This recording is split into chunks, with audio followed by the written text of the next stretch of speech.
Okay, so it's been over a month and a half now since Shredder's Revenge has been released, and I think it's fair to say that it has been a rip-roaring success, with several YouTubers singing its praise, various gaming websites giving it positive reviews, and bringing together many generations of Ninja Turtles fans from the OG 87 crew right through to the current TMNT shows on Nickelodeon, a game that is a true love letter to TMNT fans. And with that said, I'm officially gonna go on record, and I'll probably catch some flack for saying this, but Shredder's Revenge is the best TMNT platformer of all time. A very bold statement to make, I know, but I'll give my reasons for it.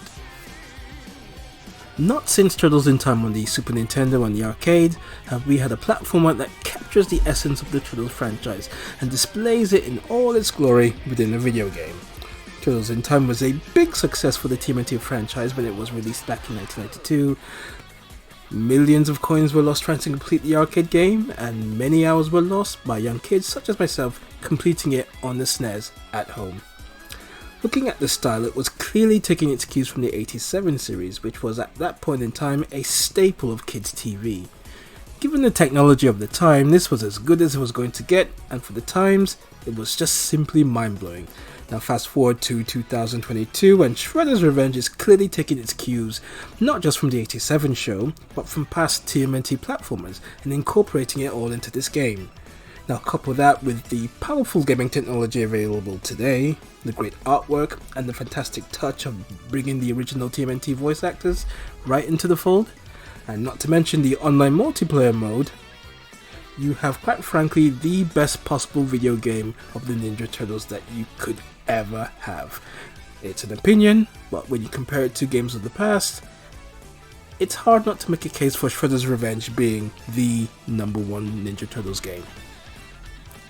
Getting into the game itself, for me it's an amalgamation of not just previous TMNT platformers, but throw in the style similar to what we've seen in the recent Streets of Rage 4, and you have a great mashup that takes the TMNT platform beat 'em up style to the next level. The game starts with the classic TMNT intro, followed by a start screen, or screens, which displays the characters in a retro pixelated style that could have been used had this game been made back in the 90s. There's two main attractions, story mode and arcade mode. Arcade mode borrowing from the arcade style method of fighting until you run out of lives and then it's game over. Story mode with a bit more leeway and giving you more lives and continues to aid in your journey in the game, with an ongoing story arc of Krang's humanoid body slowly but surely being rebuilt as you progress through the game. To be frank, the differences between the two are very few and far between.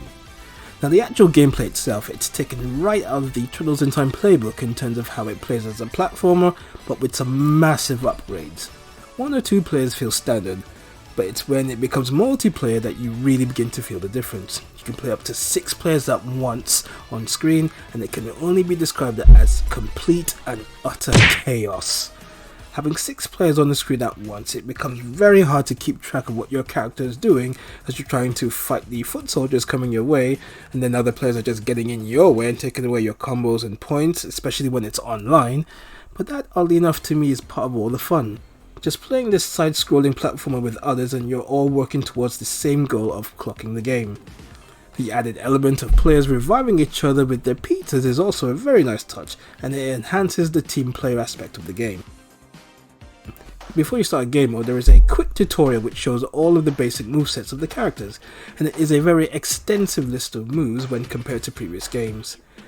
That gives the characters more depth in terms of attacking moves. The game has also adapted the combo style seen in Streets of Rage 4, so bashing the foot soldiers to death and getting those hits in and adding to your achievement scores adds to the game.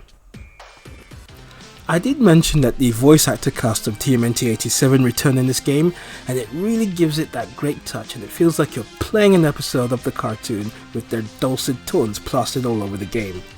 The only real downside to this though are the voice actors who couldn't make it. Peter Renaday, who voiced Splinter, is not here, and he's replaced by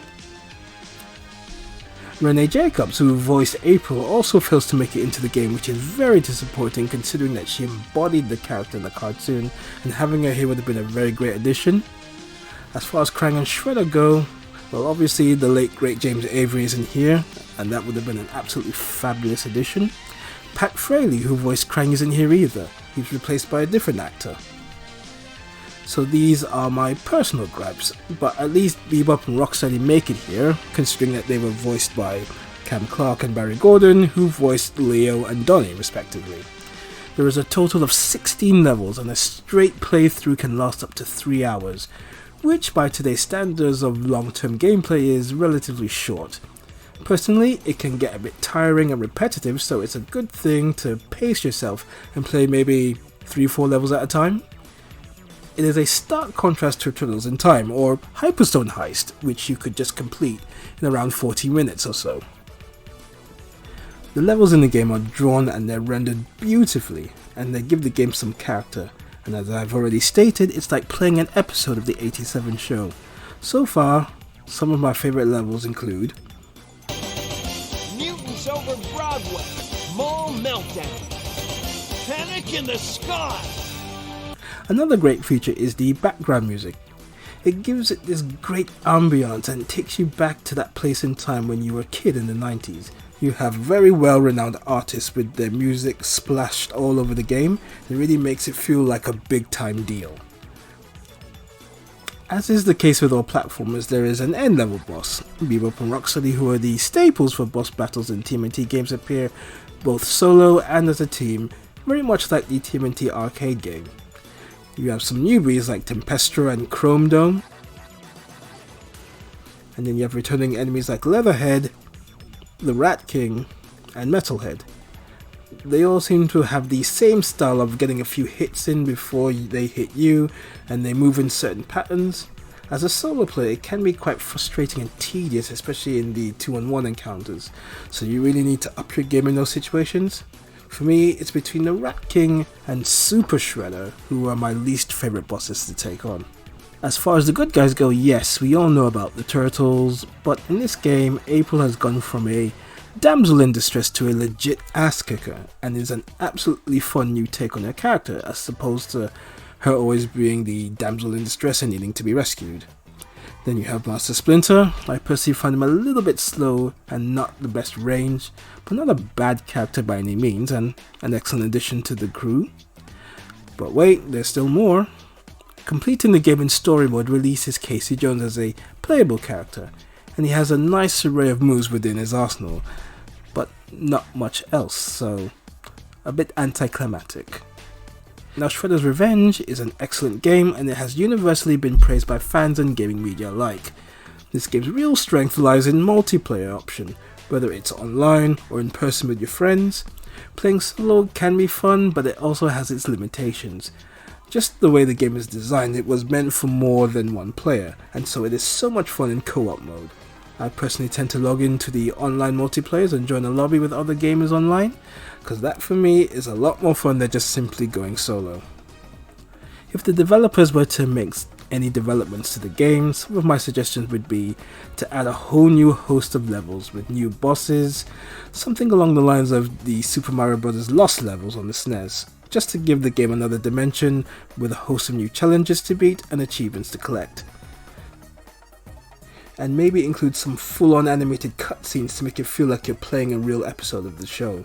They can even include a versus mode like the one seen in Turtles in Time, only with a few more moves and possibly morph into a small one-on-one beat-em-up game. These are just some of my ideas that I wouldn't mind seeing should the game ever get a DLC content release for future versions of this game. Overall, I am more than satisfied with Shredder's Revenge. The incredible amount of attention to detail, the gameplay mechanics, the aesthetic look and feel with artwork and voiceover make this for me the best Turtles game ever made. Pizza time!